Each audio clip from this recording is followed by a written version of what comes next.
My name is Randall Stevens. I am a performance poet from Melbourne, and I have been away touring through Southeast Asia, New Zealand and other parts of Australia this year.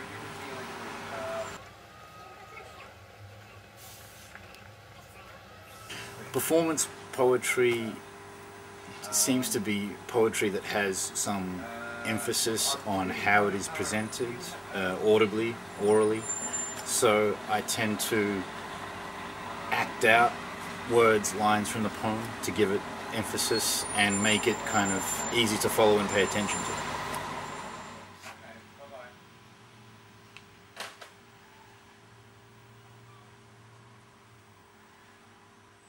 Okay.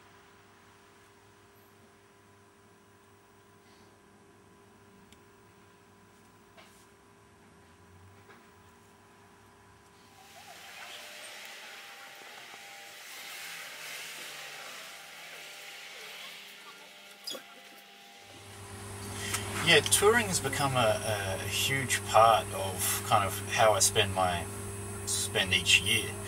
I guess partly because a lot of how I got into doing poetry was based on traveling and having different experiences. It's become as much about finding time to write and write about interesting and different people and places you go to as it is sharing your work with different audiences.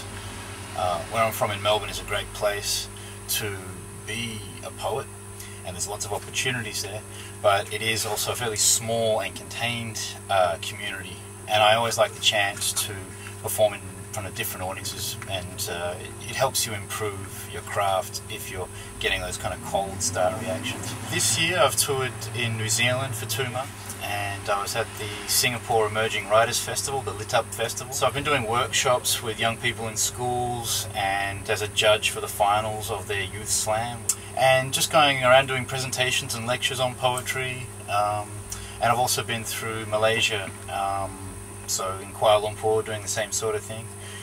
And I've also recently done a gig in Borneo for the British Council, which, as far as I know, and I'm going to claim it, I'm the only Australian poet who's ever done a gig in Borneo.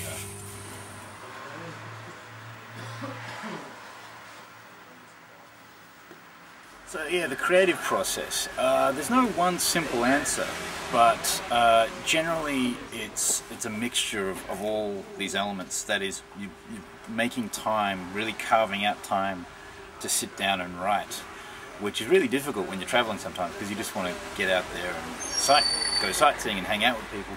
But no, making time to write is very important.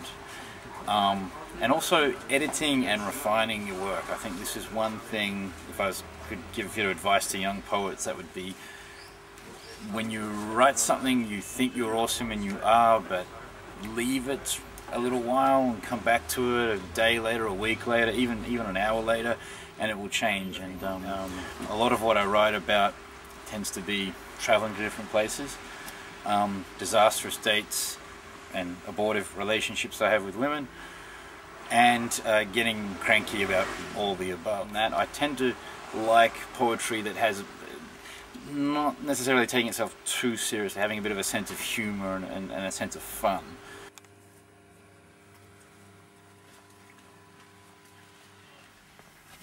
I tire of reading your bad grammar, because I've read too many times in text messages persons referring to themselves with a lower case I. Now, oneself should not put themselves in a lower case. There are millions of mediocre men to do that for you. So when you write I, use a capital I. Your life is a capital enterprise. You should always be a capital I and be an eyeful. Don't sell yourself short with bad grammar. In this life, if nothing else, you deserve punctuation. You have to be that I that needs a capital. You're the big letter. You need a shift key. You need a caps lock. Look, you might even need to be printed in bold. You need to take that much effort over yourself. I, being a word for you, belongs in the uppercase, so don't talk yourself down. And when you talk, I want to hear you speak that way too. Speak of yourself as if you are talking in capitals, because I do.